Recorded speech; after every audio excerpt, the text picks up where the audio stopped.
Ya, selamat sore semuanya. Hari ini kita membahas mengenai adjective clause atau disebut juga dengan relative clause. Ya, mudah-mudahan kalian sehat semua. Saya share screen dulu. Ya, topik kita hari ini adalah adjective clause atau relative clause. Ya, apa sih pengertian dari relative clause atau adjective clause? Nah, di sini disebutkan klausa kata sifat, ya. Kenapa disebut klausa kata sifat? Karena klausa tersebut berfungsi menjadi kata sifat yang menjelaskan benda dalam kalimat tersebut. Nah, jadi relative clause yang biasanya juga disebut dengan adjective clause itu adalah bentuk dari klausa yang dependent. Ya, dependent artinya bergantung kepada kalimat utama. Jadi tidak bisa berdiri sendiri. Ya, meskipun klausa ini memiliki subjek dan kata kerja, seperti kalimat pada umumnya, tapi klausa ini tidak bisa berdiri sendiri seperti kalimat yang sempurna.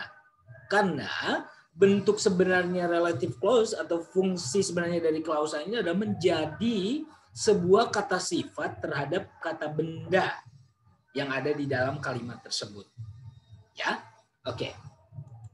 Nah, jadi the relative clause ini, the following relative pronouns, relative pronouns artinya adalah pronouns. Ya, pronouns artinya kata ganti. Ya, kata ganti inilah yang disebut dengan relatif atau pembuka dari klausa tersebut. Nah, ini adalah pembuka, kata-kata pembuka ya, pronouns, kata ganti. Ya. Berikut ini adalah kata ganti yang dipakai untuk menjelaskan relative clause. Jadi kata-kata inilah sebagai pembuka di kalimat yang mengandung relative atau adjective clause. Nah, apa sih fungsi adjective clause? Adjective clause itu sebenarnya menjelaskan si subjek atau juga menjelaskan si objek atau menjelaskan kepunyaan. Nah, subjek, objek, dan posesif ini kan semuanya kata benda. Nah, fungsi kata sifat memang menjelaskan benda. Nah, klausa kata sifat ini berfungsi sebagai penjelas terhadap kata benda yang ada di dalam kalimat tersebut. Nanti untuk kata benda yang bersifat orang ada kita menemukan who atau secara umum kita pakai that. That itu untuk kalimat informal ya, yang pakai formal itu pakai who. Ya, karena who digunakan untuk menanyakan orang. Untuk objek ya, objek itu bisa benda atau manusia, kita pakai untuk yang manusia kita pakai who atau whom ya nanti. Bisa pakai that untuk yang kalimat informal dan whose untuk kepemilikan. Ya. Sesuatu ya, benda selain manusia kita pakai which. That itu secara umum ya, that dipakai bisa untuk manusia atau juga benda selain manusia. Oke. Sebagai objek kita juga pakai which, possessive pakai whose ya. Ingat untuk kepemilikan whose. Untuk tempat biasanya ini untuk kata keterangan. Tempat kita pakai where, untuk waktu kita pakai when, untuk alasan atau reason kita pakai why. Oke. Ya, selanjutnya. Relative clause itu berfungsi untuk memberikan arti kepada kata benda yang ada di dalam kalimat itu, ya.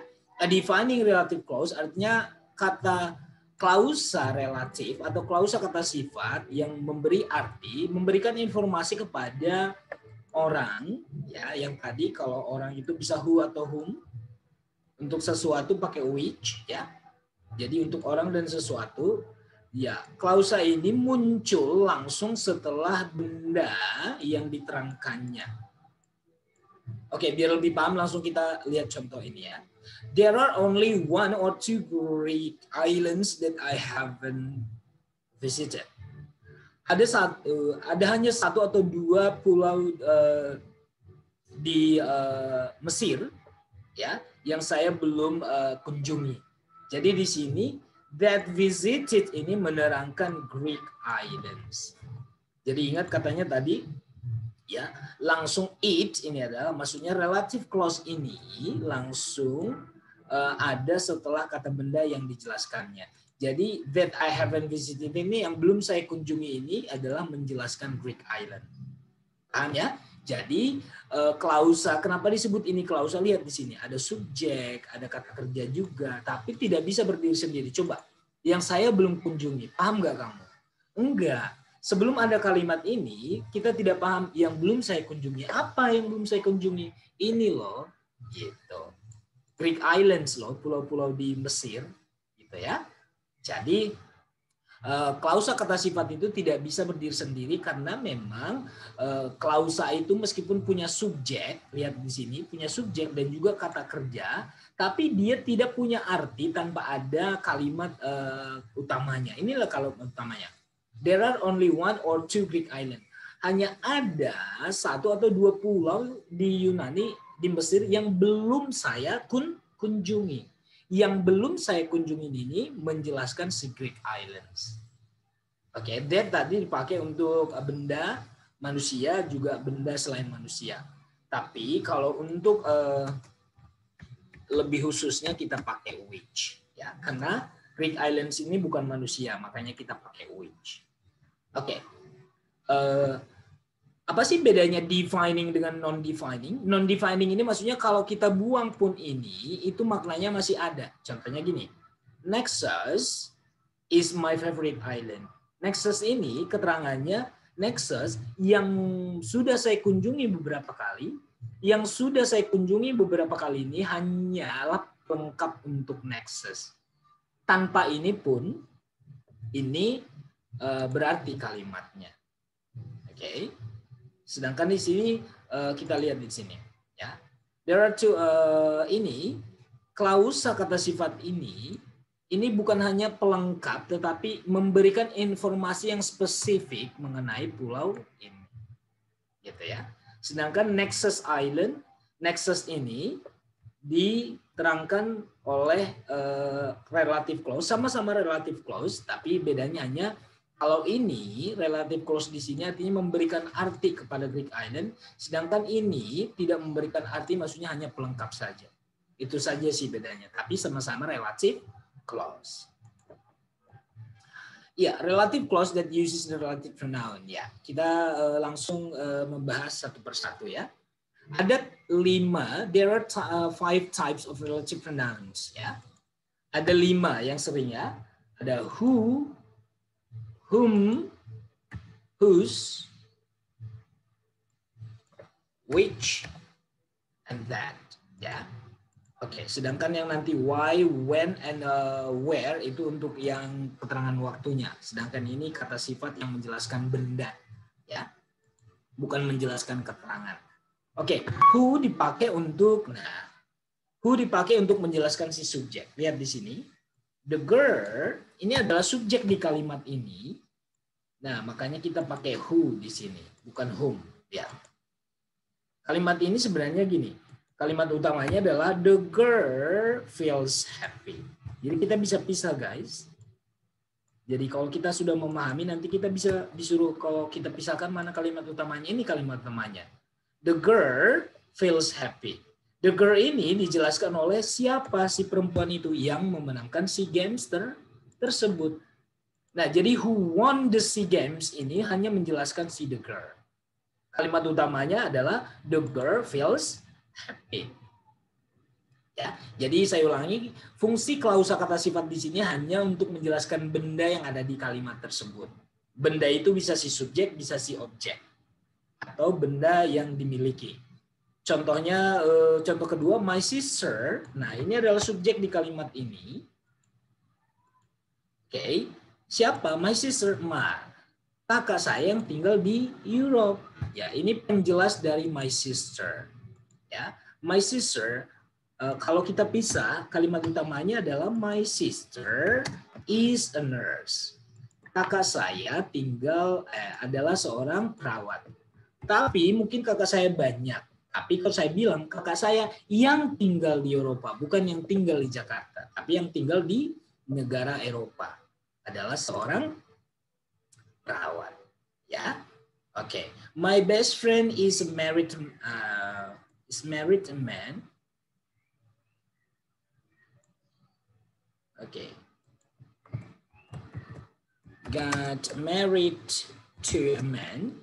My best friend, teman saya menikah kepada seorang laki-laki. Nah, ini laki-laki ini dijelaskan oleh who was my boyfriend. Artinya laki-laki ini lebih spesifik adalah yang dulu pacar saya. Ya, jadi Di sini kalian sudah memahami ya, jadi bahwasanya klausa kata sifat itu adalah menerangkan lebih spesifik benda yang ada di kalimat tersebut. Dan di sini kalimat utamanya adalah my best friend got married to, teman baik saya menikah kepada seorang laki-laki yang dulu adalah pacar saya.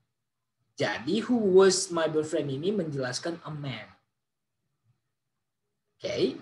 Lihat di sini yang penjelasan yang tadi, klausa kata sifat yang defining artinya menjelaskan si subjek itu langsung diikuti oleh si kata bendanya. Lihat, kata bendanya adalah the girl, klausanya langsung mengikuti benda yang dijelaskan. Lihat, yang dijelaskan adalah my sister, klausa yang menjelaskannya langsung mengikuti.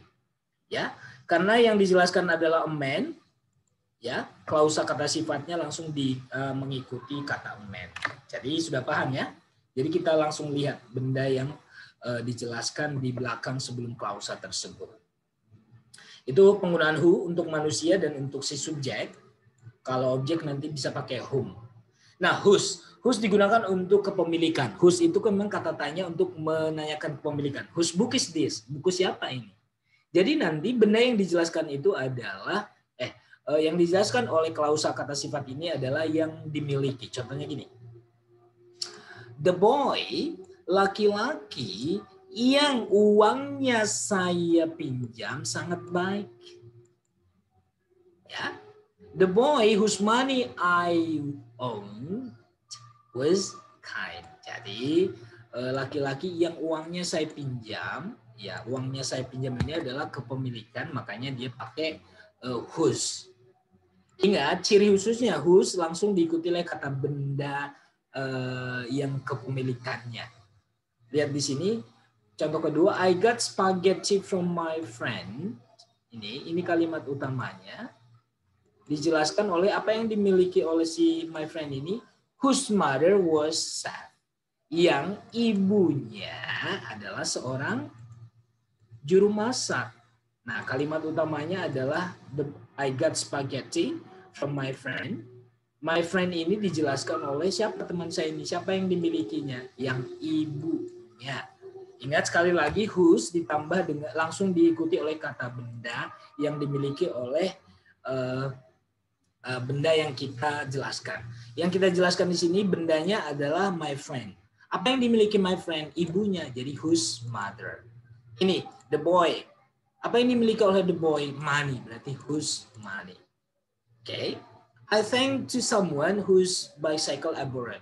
Saya berterima kasih kepada seseorang. Ini kalimat tulisannya. Seseorang yang dimiliki seseorang ini apa? Berarti bicycle. Whose bicycle? Ya, yang sepedanya saya pinjam.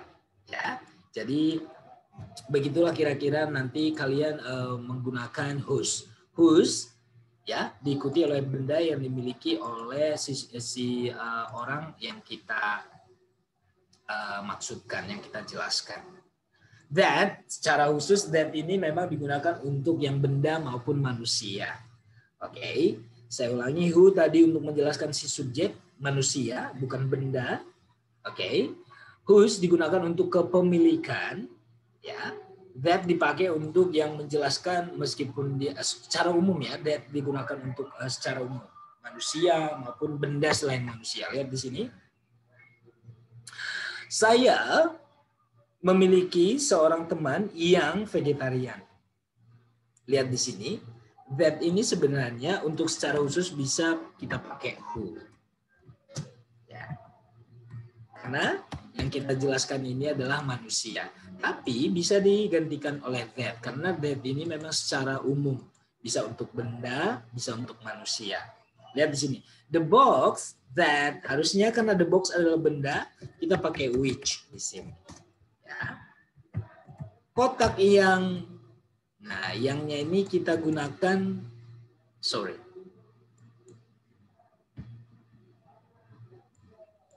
Iya.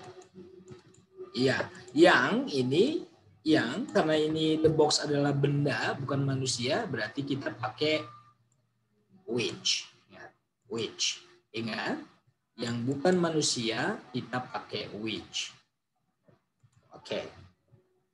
I love the shoes. Ingat, the shoes ini adalah benda bukan manusia, berarti kita bisa gantikan that-nya menjadi which. Tapi secara umum kalau kamu nggak mau ribet-ribet, pakai aja that. Tapi nanti di soal meskipun ini gampang, tapi di soal kadang-kadang that-nya nggak disediakan. Makanya kita harus tahu who untuk manusia, which untuk bukan manusia. Oke. Nah, ini whom. Whom tadi saya jelaskan untuk keterangan si objek. Kalimatnya seperti ini. The one whom I love was gone. Seseorang yang saya cintai telah pergi. Ya, the one ini kita pakai whom di sini. Oke. Iya, bukan who I love.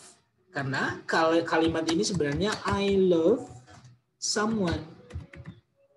Ya, jadi someone ini atau the one ini adalah objek dari kata I love.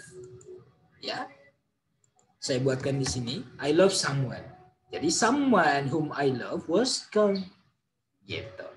Atau biar nggak bingung kita someone. Ya, someone whom I love was gone.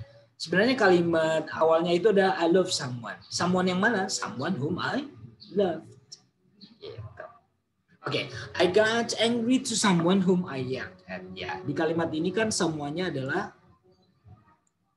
objek. Makanya kita pakai whom. Oke. Ya, saya marah kepada seseorang yang saya teriaki, ya. Whom I yelled at. Ya, ingat. Oke. Dinda was the only woman whom I tell my secret. Dinda adalah salah satunya perempuan yang saya ceritakan semua tentang rahasia saya. Jadi kita pakai whom I tell the secret, nah, karena the woman di kalimat ini sebagai objek. Ya, nanti kalian lebih spesifik bisa melihat contoh-contoh pakai who atau whom. Ingat, whom dipakai untuk menjelaskan si objek di kalimat tersebut, sedangkan who menjelaskan si subjek. Sama-sama untuk manusia, bukan untuk benda. Sedangkan which nanti, mau dia subjek, mau dia objek, dia pakai which. Lihat ini, kita ke kata which. Which dipakai untuk menjelaskan objek atau benda, ya, objek atau subjek tapi benda. Lihat di sini, monkeys will eat everything which they can find. Ya, which di sini kenapa? Nih menjelaskan benda, segala sesuatunya. Ya, jadi makanya kita di sini pakai which. Ya. Monyet-monyet akan memakan semua atau segala sesuatu yang mereka temukan. Yang mereka temukan ini menjelaskan everything. Makanya kita pakai which karena ini bukan manusia. I got some snacks which are very delicious. Saya mendapatkan beberapa makanan ringan. Nah, karena di sini adalah makanan ringan, kita pakai which. Yang, ya, jadi which ini diterjemahkan yang sangat lezat. The book which I need to read was sold. Buku yang saya ingin baca terjual. Yang saya ingin baca ini menjelaskan si the book. Karena buku itu adalah benda bukan manusia, makanya kita pakai which. Ya. Oke, mau dia subjek, mau dia objek, ya. Yang penting dia benda, kita pakai which. Oke, selain tadi who, whom, whose, which, dan that, di sini kita untuk menjelaskan kata keterangan, kita menggunakan tadi when, where, and why. Why untuk alasan, where untuk tempat, when untuk waktu. Lihat di sini, relative adverb, ya, kata keterangan yang digunakan untuk kalimat relative clause yang menjelaskan kata keterangan itu biasanya memberikan informasi mengenai independent clause, main clause, yang memberikan informasi kepada tempat, waktu, dan alasan. Ya, inilah fungsi tadi where, when, and why. Inilah pronoun-nya. Kata yang memulai relative adverb itu adalah where, when, and why. Lihat di sini kita mulai dari where. Lihat, sebelum where pasti ada nama tempat. Pasti. Lihat di sini, there are a lot of beautiful destinations in Maldives. where I dreamed to go. I dreamt to go. Ada banyak tempat tujuan wisata di Maldives yang meskipun di sini terjemahkan yang, tapi harus pakai where karena ini menjelaskan destination in Maldives. Makanya kita pakai where. Lihat kalimat kedua. Kenya sent me a lot of text in her room where we actually sat together. Her room, tempat ya, kamar. Makanya kita pakai where. Kenya mengirimkan saya banyak surat di kamarnya ketika kami we actually sat there together. Ketika kami sering berkumpul bersama di sana, duduk bersama di sana. Lots of text, pesan ya. Oke. Arif dan Tipang love to go everywhere where they can find beautiful destination. Jadi everywhere ya, kemanapun yang dapat mereka temukan yang ya, Arif dan Tipang senang bepergi kemana saja yang mereka temukan tempat-tempat yang indah. Ya, jadi everywhere ini where they can find, di mana mereka dapat melihat tujuan-tujuan wisata yang indah. Where bisa kita terjemahkan yang atau tempat ya. Lebih enaknya sih tempat ya. Coba. Ya, kita ke when. When pasti menjelaskan waktu. When I was 10 years old, ketika saya berumur 10 tahun, I used to play the kite. Di kalimat ini, when klausa ini adalah keterangan waktu. Ketika saya masih berusia 10 tahun, saya selalu bermain layang-layang. Jadi relative adverb ini adalah sebagai keterangan di kalimat itu. Lihat, ya, ini adalah keterangan di kalimat. I have no idea. Saya tidak punya ide kenapa matematika. Saya tidak tahu kenapa matematika itu sangat sulit. Ya. Jadi why ini menjelaskan keterangan dari kalimat ini. Moana asked me why I left my house. Moana bertanya kepada saya, mengapa saya meninggalkan rumah saya. Ya. My dad told me, ayah saya berkata kepada saya, alasan kenapa dia menikahi ibu saya. Ya, jadi di sini sudah paham ya fungsi when, why, and where sebagai kata keterangan untuk kalimat tersebut. Sebelum where pasti ada kata bendanya, sebelum when ada kata waktunya, sebelum why pasti menjelaskan alasan atau penyebab dari kalimat tersebut. Okay. Kadang-kadang di dalam kalimat kita omitting atau menghapus atau membuang relative clause. Apa sih yang dibuang? Nah, ciri-cirinya seperti ini. Ketika pronoun tersebut adalah objek dari relative clause, objek dari klausa tersebut, ya. Jadi kita in the following sentence ya. Jadi kita membuang omitting relative clause ini, kata awalnya tadi yang kita buang dengan to be-nya, ketika dia menjadi objek dari relative clause. Lihat di sini. Do you know the girl? Ya, ini adalah objek di kalimat ini. Ya, whom he's talking to. Ya, whom-nya kita buang, langsung kita pakai who's talking to.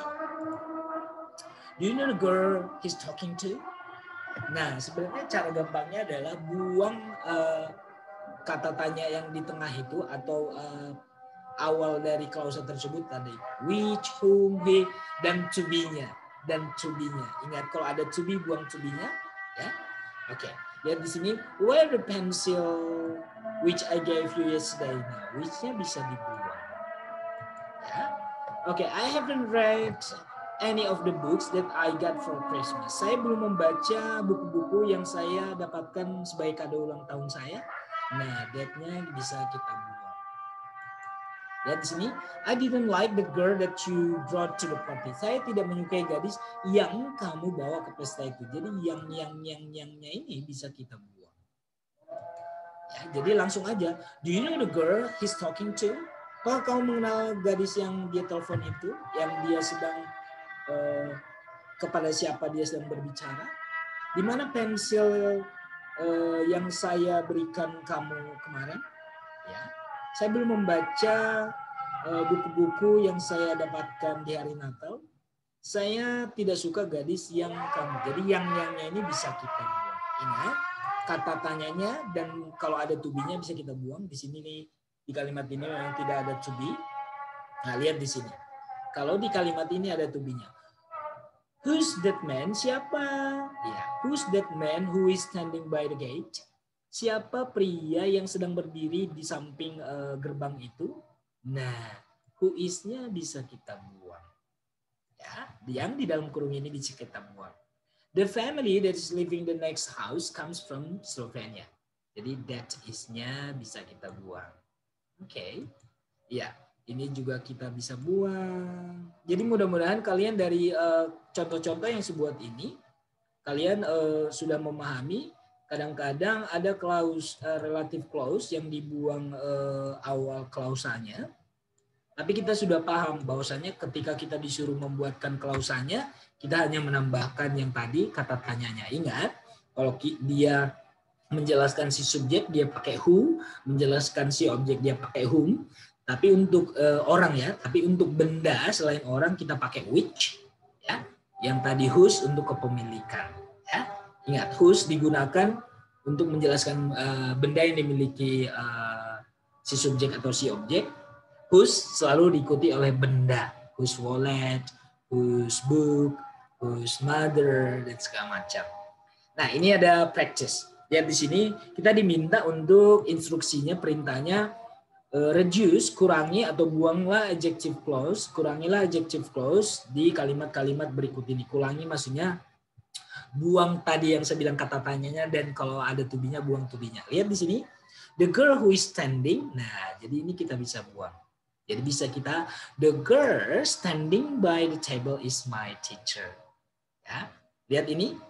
Ini kita buang. That watch, ya, jam yang ditemukan jadi yang dan that was-nya kita buang. That was found in the lobby belongs to Willie.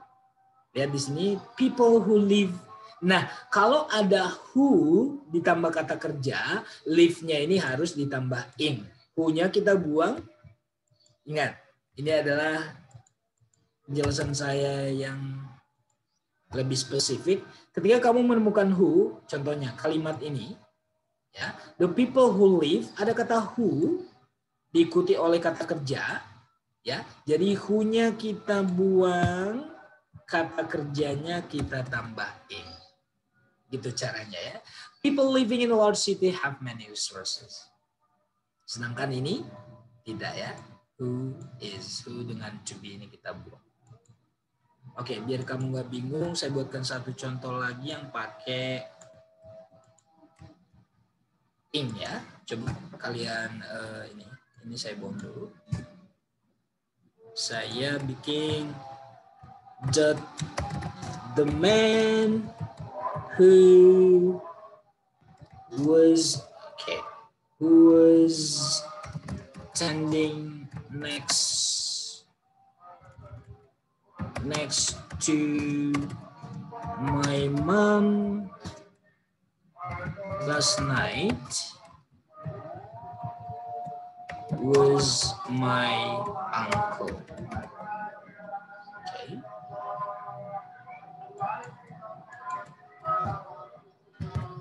Lihat, di sini ada who was standing. Kalau ini gampang, who was-nya kita buang, yang sudah pakai in tidak pakai in lagi.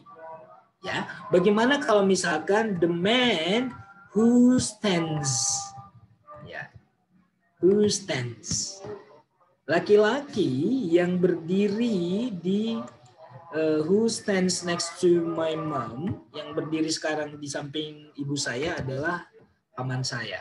Berarti kita membuang who-nya, stand-nya kita pakai in. Ya, gitu caranya. The man, who-nya buang, stand-nya kita pakai in. Ya, jadi gitu caranya. Oke, mudah-mudahan kalian sudah paham bagaimana mengurangi atau membuang awal kata dari sebuah klausa kata sifat. Nah, di sini ada pilihan, biasanya soal-soal di sekolah biasanya seperti ini, mengisi apakah di sini pilihannya who, whom, which, that, seperti yang kita jelaskan tadi. Lihat, nomor 1, laki-laki I hope thank me. Nah, lihat. The woman berarti di sini manusia. Oke. Berarti who atau whom?